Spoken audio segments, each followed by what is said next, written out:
சவுக்கு சங்கர் இன்னைக்கு தான் அதை பேசுறாரா? எனக்கு முத சவுக்கு சங்கர் எப்படி தெரியும்? அன்றைக்கு தொலைக்காட்சியில நியூஸ் ரீடரா வேலை பார்த்த என்னுடைய ஃப்ரெண்ட் என்ன கூப்பிட்டு காட்டா, சுந்தர் இங்க பாரு, இவன் தாங்க சவுக்கு சங்கர், என்ன பத்தி எவ்வளவு ஆபாசமா எழுதிருக்கான்னு. நான் சொல்றது 10 வருஷத்துக்கு முன்னாடி அவ்வளவு ஆபாசமா எழுதிருக்கான். பத்திரிக்கையில வேலை பார்க்கிற பெண்களை ஆபாசமா, அவங்களை கேவலமா, அவங்கள படம் போட்டு எழுதுறவர் தான் இந்த சவுக்கு சங்கர். வேலைக்கு போற பொம்பளை பிள்ளைங்க எல்லாம் ஒழுக்கம் கெட்டவர்னு யார் சொன்னா?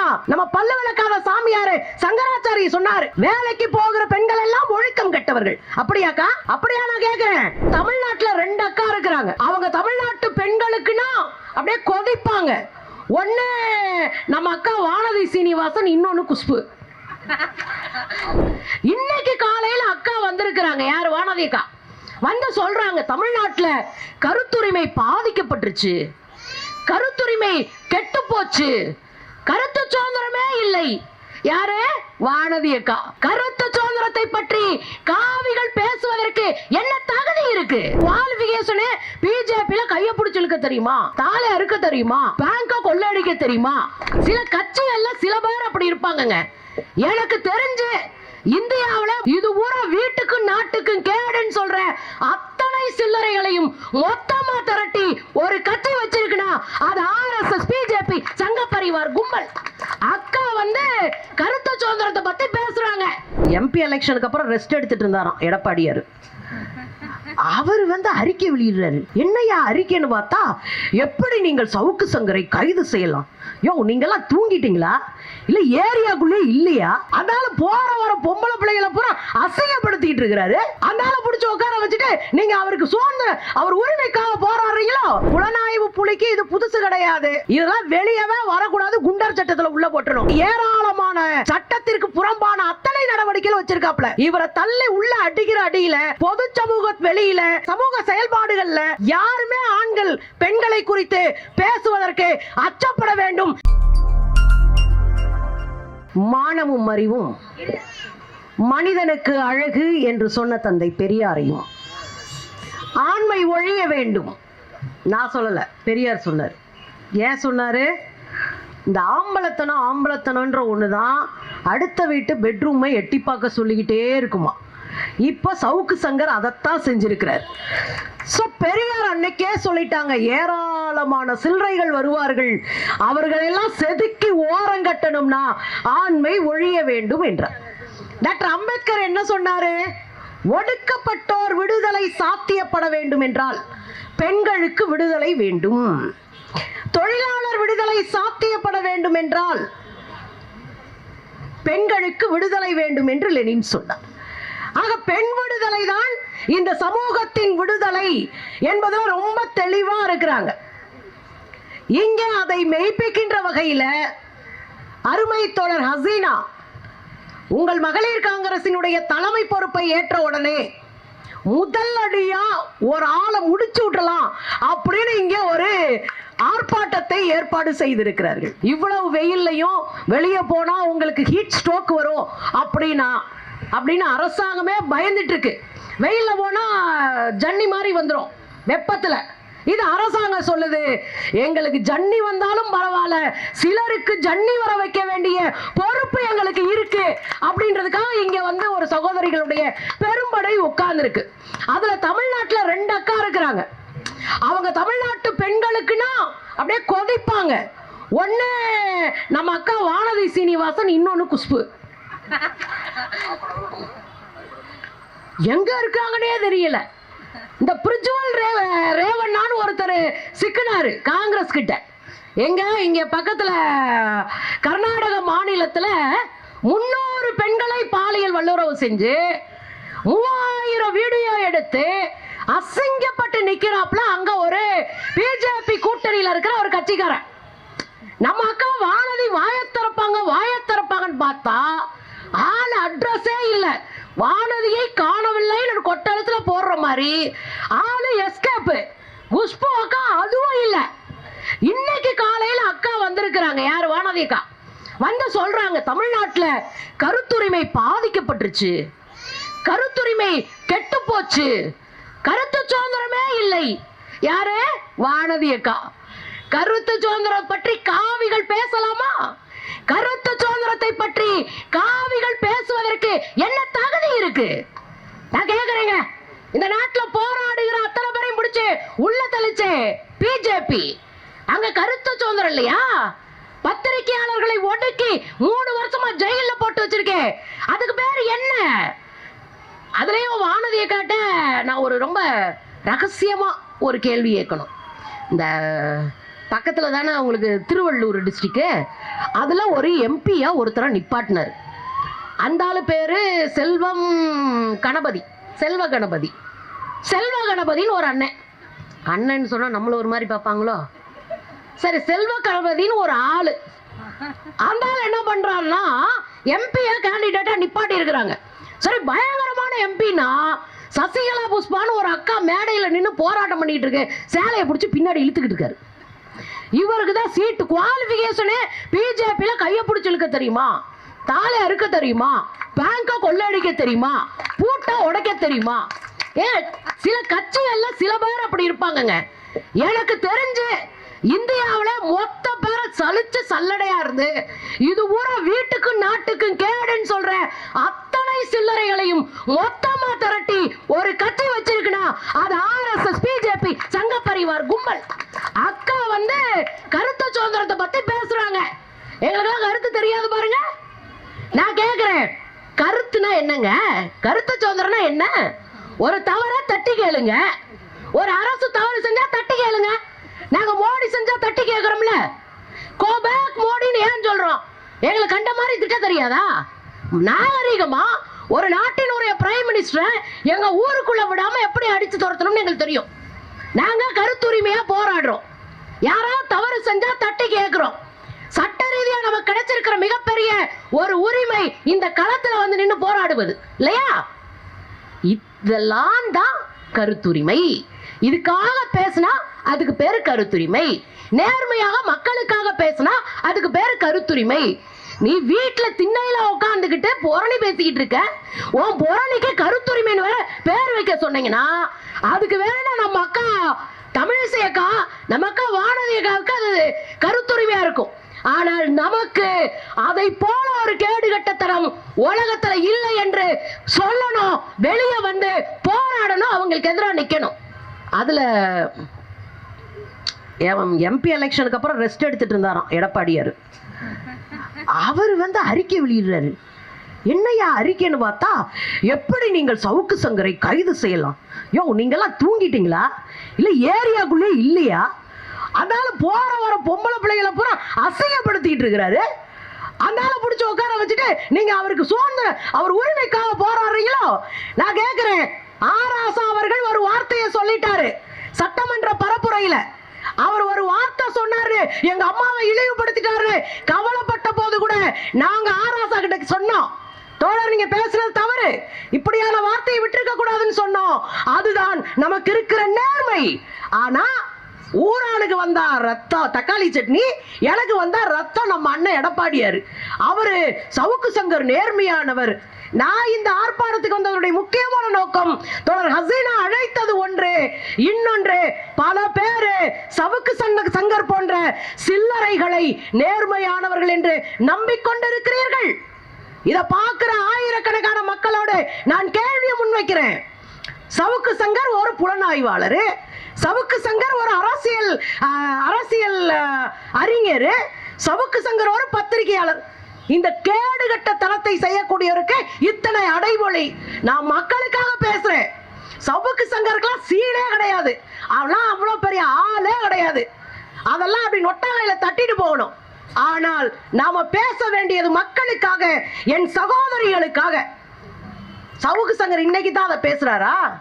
எனக்கு முத சவுக்கு சங்கர் எப்படி தெரியா? அன்றைக்கு தொலைக்காட்சியில நியூஸ் ரீடரா வேலை பார்த்த என்னுடைய ஃப்ரெண்டு என்னை கூப்பிட்டு காட்டா, சுந்தர் இங்க பாரு, இவன் தாங்க சவுக்கு சங்கர், என்னை பத்தி எவ்வளவு ஆபாசமா எழுதியிருக்கான்னு. நான் சொல்றது 10 வருஷத்துக்கு முன்னாடி அவ்வளவு ஆபாசமா எழுதியிருக்கான். எனக்கு அப்படிதான் சவுக்கு சங்கரை அடையாளம் தெரியும். பத்திரிகையில வேலை பார்க்கிற பெண்களை, டிவியில வேலை பார்க்கிற பெண்களை ஆபாசமா, அவங்களை கேவலமா, அவங்களை படம் போட்டு எழுதுறவர் தான் இந்த சவுக்கு சங்கர். சரி, அப்பதான் எழுதினார்னா, நேத்து சந்தியா ராஜகோபால்னு ஒருத்தவங்க கம்ப்ளைண்ட் கொடுத்திருக்காங்க. அவங்க யார் தெரியுமா? சன் டிவில நீங்க எல்லாரும் பார்த்திருப்பீங்க, நியூஸ்ல வாசிக்கிறவங்க. அவங்க தான் டாப் 10 சினிமாவை தொகுத்து கொடுத்தாங்க, நிறைய வேலை பார்ப்பா, அவங்கள நீங்க பார்த்திருப்பீங்க. அந்த அம்மா நேத்து சவுக்கு சங்கர் மேல கம்ப்ளைண்ட் கொடுத்திருக்காங்க. ஏன்? ஏன்னா அவங்க படத்தை போட்டு அவங்கள பத்தி ஆபாசமா எழுதுனவர் தான் இந்த சவுக்கு சங்கர் என்கிற ஒரு புறம்போக்கு. அப்புறம் வேடிக்கை பார்க்கலாம். அப்ப கரெக்டா கம்ப்ளைண்ட் கொடுத்திருக்காங்க. இதுக்கு முன்னாடி மகாலட்சுமி என்கிற இதே சன் டிவில வேலை பார்க்கிற ஒரு பொண்ணு கம்ப்ளைண்ட் கொடுத்திருக்காங்க. அப்ப என்ன அர்த்தம்? வேலை பார்க்கிற பெண்களை பூரா ஆபாசமா இவன் எழுதிட்டே தெரியும். இது இவருடைய தொடர் பழக்கமா இருக்கு. கொஞ்ச நாளைக்கு முன்னாடி மதுரை நீதிமன்றம் இவரை பிடிச்சு உள்ள போடுங்கன்னு சொல்லிச்சு. எதுக்கு தெரியுமா? நீதிபதிகள்லாம் இருக்காங்களா, மாவட்ட நீதிபதிகள்லாம், அவங்களாம் அழகான விதவை பெண்களை வேலைக்கு எடுத்துக்கிறாங்களாம். வேலைக்கு எடுத்துக்கிட்டு வீட்டில் உட்காந்து வேலை பார்க்கும்போது அந்த பொண்களை வர சொல்லி அவங்கள பாலியெல்லாம் வச்சுக்கிறாங்களாம், அவங்களோட இருந்துக்கிறாங்களாம். புரியுதுல்ல நான் சொல்றது? ஏன்னா உங்களுக்கு புரியணும்ல. அவங்கள பாலியெல்லாம் வச்சுக்கிறாங்களா, அழகான விதவை பெண்களை. எவ்வளோ பெரிய கொடூரம், எவ்வளோ பெரிய கேவலமான சொல்லாடல், எவ்வளோ பெரிய தரிகட்டத்தனம், நெறிகட்டத்தனம். ஒரு பொம்பளை பிள்ளை விதவையாச்சுன்னா, ஒரு பொம்பளை பிள்ளை கணவனை இழந்துச்சுன்னா, தாம் பிள்ளை குட்டிகளை வளர்க்கறதுக்காக உழைச்சு உழைச்சு உழைச்சு ஓட தெரிஞ்சு போற தமிழ்நாட்டில் வந்து உட்கார்ந்துக்கிட்டு எவ்வளவு தெனாவட்டு இருந்தா விதவை பெண்களை கேவலமா பேசியிருப்பேன். நான் இன்னொன்னு கூட சொல்றேங்க, இது பார்க்கறதுக்கு எப்படி இருக்கும் வெளியே இருந்து பார்க்கறவங்களுக்கு? அப்பனா கோர்ட்ல இதுதான் நடக்குது போல இருக்கு நடப்பாங்களா இல்லையா? அப்ப இதை தட்டி கேட்க வேண்டிய அவசியம் இருக்கா இல்லையா? அதைத்தான் அன்னைக்கு கோர்ட் செஞ்சுச்சு. உடனே உள்ள போயிட்டு வந்த நம்ம அண்ணன் உடனே சொல்றாரு, திமுக எனக்கு பயந்துருச்சு, திமுக எனக்கு பயந்துகிட்டு என்னை உள்ள தள்ளிருச்சு. சரி, இப்ப அரெஸ்ட் பண்ண பிறகு சொல்றாரு, நானு உதயநிதியை எதிர்த்து போட்டி போடலான்னு நினைச்சேன் கட்சி ஆரம்பிச்சு, அதனால பயந்துகிட்டு திமுக என்னை அரெஸ்ட் பண்ணிருச்சு. நீ எல்லாம் ஒரு பொறி உருண்ட, நீ எல்லாம் உதயநிதி ஸ்டாலின் அவர்களுக்கு நேரா நின்னு ஜெயிக்கிற ஒரு ஆளா நான் கேட்கிறேன். யாரையா நீயா சீனை கிரியேட் பண்ணிக்கிற, நீயா கிளப்பி விட்டுக்கிற? ரொம்ப ஒண்ணு புரிஞ்சுக்கணுங்க, காவல்துறையோடு நான் 100% மல்லு கட்டின ஆளு, இனியும் மல்லு கட்டுவேன். ஆனா இங்க இருக்கிற பொம்பளை பிள்ளைங்க மக வயசு, இங்க இருக்க என்கிட்ட படிச்ச 100கணக்கான பொம்பளை பிள்ளைங்க கல்லூரியில என்னுடைய மாணவிகள் காவல்துறையில இருக்கிறாங்க. நான் கமிஷனர் ஆபீஸ்க்கு கம்ப்ளைண்ட் கொடுக்க போனப்ப அங்க 2 பிள்ளைய ஓடி வந்து அம்மானு கட்டி பிடிக்குதுங்க. நான் தமிழ் வாத்தியாரு, தமிழ் ப்ரொஃபசரு. அம்மானு ஓடி வந்து கட்டி பிடிக்குது. என்ன பண்ண, நான் இங்கதாம்மா வேலை பார்க்கிறேன்னு. போலீஸ் பிள்ளைங்க, நிறைய பெண் குழந்தைகள், சாதாரண வீட்டுல இருந்து வந்த பிள்ளைங்க. சும்மா அடிச்சு விட்டு போக கூடாது. சாதாரண வீடுனா யாரு? முதல்ல அந்த பிள்ளைங்க தான் அவங்க வீட்டிலே படிச்சிருக்கோம். முதல் பட்டதாரியா படிச்சு தான் கால்ல நின்னு சுயமா உழைச்சு ஓடி கயிறேறி எல்லாத்துலயும் ஜெயிச்சு 5 ரூபா கொடுக்காம ஒரு பிள்ளைக்கு யூனிஃபார்ம் மாட்டுதுன்னா அது எவ்வளவு பெரிய கடுமையான விஷயம் தெரியுமா? சவுக்கு சங்கர் போன்ற அரைவேக்காட்டு சில்லறைகளுக்கு இது புரியுமா நான் கேட்கிறேன். அந்த பிள்ளை ஓடி வந்து இந்த வேலையை வாங்கின பிறகு ஊர்ல 10 பொம்பளைய சொல்லும், அக்கா மாதிரி படிச்சு வேலைக்கு போகணும் சொல்லுமா இல்லையா? அக்கா மாதிரி படிச்சு பெருசாகணும் சொல்லுமா இல்லையா? அப்படி கெட்ட நம்ம பிள்ளைய போகும்போது இந்த சவுக்கு சங்கர் என்ன சொல்றாப்ல, போலீஸ், எஸ்ஐஏ, இன்ஸ்பெக்டர் மாக்கள், இந்த பொம்பளை பிள்ளைங்கெல்லாம் யாரோ உயரதிகாரியுடைய பேரை பச்சை குத்திட்டு அழுகுகள், லவ் பண்ணிட்டு அழுகுதுலாம். அதுவும் திருநங்கை ஒரு பிள்ளை மார்பிள பச்சை குத்திட்டு போகுதாம். எவ்வளவு கேடு கட்டத்தனம், எவ்வளவு அசிங்கமான வேலை. சவுக்கு சங்கரை பார்த்து நான் கேட்கிறேன், இந்த நாட்டில உழைக்கிற பெண்கள் அத்தனை பேரையும் நீ கேவலப்படுத்தி இருக்க. இப்ப வேலைக்கு போற பொம்பளை பிள்ளைங்க எல்லாம் ஒழுக்கம் கெட்டவர்னு யார் சொன்னா? நம்ம பல்லு விளக்காத சாமியாரு சங்கராச்சாரி சொன்னாரு. வேலைக்கு போகிற பெண்கள் எல்லாம் ஒழுக்கம் கெட்டவர்கள். அப்படியாக்கா? அப்படியா நான் கேட்கிறேன்.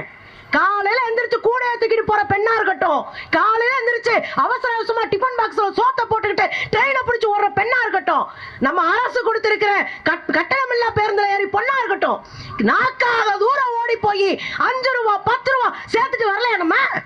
ஆனா இந்த சவுக்கு சங்கர் புரோக்கருக்கு உட்கார்ந்த இடத்துல ஊரை ஏமாத்தி காசு சம்பாரிச்ச ஒரு ஆளுக்கு இந்த நாட்டில் உழைக்கிற பெண்களினுடைய மரியாதை தெரியல. அதனால இந்த பொம்பளை பிள்ளைகளை கேலி பண்றாரு. இந்த பொம்பளை பூரா ஒரு மாதிரிதான். ஆம்பளைகிட்ட அட்ஜஸ்ட் பண்ணி மேல போய் இந்த பிள்ளைங்க சம்பாதிக்காதுன்னு சொன்னா நாளைக்கு நம்ம பைய தூக்கிட்டு வெளியே வரும்போது இந்த ஊரு நம்மளை எப்படி பார்க்கும்? அப்ப சவுக்கு சங்கர் வேணுமென்று உழைக்கிற பெண்களுக்கு எதிராக கேவலமான ஒரு பார்வை இந்த சமூகத்துல கட்டமைக்க பார்க்கறாங்க அர்த்தம். ஏங்க 1,00,000 பேர் நம்ப மாட்டான், ஒரு 10 பேர் நம்பினா 10 குடும்பம் நாசமா போகும்ல. ஆமாவா இல்லையா? 10 குடும்பம் நாசமா போயிடும். அந்த 10 குடும்பத்து பெண்களும் வேலைக்கு போக முடியாது, அடுத்து படிக்க வைக்க மாட்டான், திரும்ப கூண்டுக்குள்ள போட்டுருவான். இதைத்தான் நாம் பேசுகிறோம். இந்த 10 குடும்ப பெண்களையாவது பாதுகாக்க வேண்டிய பெரும் பொறுப்பு நமக்கு இருக்கு அப்படின்னு. இதே ஆளுதான் இந்த போலீஸ் பொம்பளை போலீஸ் எல்லாம் இருக்கிறாங்கல்ல பெண்கள். ஒரே ஒரு விஷயத்த சொல்றேங்க, நான் 1,00,000 போலீஸ் கூட சண்டை போட்டிருக்கேன். ஆனா ஒரு கவலை எனக்கு எப்பவுமே இருக்கும், ஒரு அம்மாவா. சவுக்கு சங்கர் பேசுறதுக்காக இல்லைங்க, இந்த பொம்பளை பிள்ளைங்க நிக்குதுங்கல்ல, வெயில்ல போய் நிக்கணும், 24 மணி நேரம் டியூட்டி, வெயில்ல நிக்கணும், மழையில நிக்கணும். ஒரு மாதவிடாய் ஆயிருச்சுன்னு வச்சுக்கோங்க, நான் இங்க இருக்கிறதெல்லாம் என் அண்ணன் தம்பிங்க, நான் உங்ககிட்ட மனசு திறந்து பேசுறேன், என் பிள்ளைகளை பத்தி பேசுறேன். ஒரு மாதவிடாய் ஆயிடுச்சுன்னா ஒரு துணி மாத்த முடியாதுங்க, அது ரோட்ல நிக்கும், ஒரு ஒண்ணுக்கு போக முடியாது. இத்தனை சித்திரவதைகளுக்கு மத்தியில அது வாங்குற ஒரு 25,000 ரூபாய வீட்டுக்கு கொண்டு வந்து கொடுத்துட்டு, அப்பா நான் கூட நிக்கிறேன், உனக்கு துணைக்கு நிப்பேன்பான்னு சொல்ற பொம்பளை பிள்ளைகளை கேவலப்படுத்துற பாரு. நீ மனுஷனா? அதைத்தான் நாங்க கேட்கிறோம். கள்ளக்குறிச்சியில ஒரு பாப்பா இறந்து போனான், எப்படி செத்தானே இன்ன வரையும் தெரியல. கொஞ்சம் கூட கூச்ச நாச்சம் இல்லாம இதே புரோக்கர் சங்கர் என்ன சொன்னாரு, அந்த பிள்ளை லவ் ஃபெயிலியர் ஆயிடுச்சு, அதான் செத்துருச்சு, இந்த பாருங்க லவ் லெட்டர்னு காட்டுறான். எச் ராஜாக்கும் உனக்கு வித்தியாசம் இல்லையா? அனிதா செத்த போது எச் ராஜா இதைத்தானே சொன்னாரு. அனிதாவினுடைய மரணத்தை பற்றி பேசிய போது லவ் ஃபெயிலியர்ல அனிதா செத்துட்டா, நீட்டுக்காக சாகல என்று சொன்னான் எச் ராஜா. அதைத்தானே இங்க இந்த புலனாய்வு புலி செல்றாப்ல. அப்ப ஒண்ணு ஞாபகம் வச்சுக்கோங்க, புலனாய்வு புலிக்கு இது புதுசு கிடையாது. நான் போலீஸ் அடிக்கணும் வைக்கலாம் சொல்ல மாட்டேன், எனக்கு அதுல உடன்பாடு இல்லை. இதெல்லாம் வெளியவே வரக்கூடாது, குண்டர் சட்டத்தில் உள்ள போட்டணும். ஏன்னா ஏராளமான சட்டத்திற்கு புறம்பான அத்தனை நடவடிக்கைகள் வச்சிருக்காப்ல. இவரை தள்ளி உள்ள அடிக்கிற அடியில பொது சமூக வெளியில சமூக சூழல்ல இங்க இருக்கிற பொது சமூக செயல்பாடுகள்ல யாருமே ஆண்கள் பெண்களை குறித்து பேசுவதற்கு அச்சப்பட வேண்டும். அந்த அச்சத்தை உருவாக்க வேண்டும் என்றால் நாம் எல்லாம் கரம் கோர்த்து களத்திலே நிற்க வேண்டும் தோழர்களே. இது சவுக்கு சங்கர் போன்ற சில்லறைகளுக்கு எதிரான ஆர்ப்பாட்டம் இல்ல, அவ்வளவு சீனு சவுக்கு சங்கர் கிடையாது. இனி ஒருவரும் தமிழ்நாட்டில் இருக்கிற உழைக்கிற பெண் குழந்தைகளை பெண்களை இழிவாக பேசினால் 1 கோடி கரங்கள் ஒன்று திரண்டு வரும் என்கிற அச்சம் வர வேண்டும் என்பதற்கான ஆர்ப்பாட்டம். இந்த ஆர்ப்பாட்டம் வெல்லட்டும். நன்றி, வணக்கம் தோழர்களே.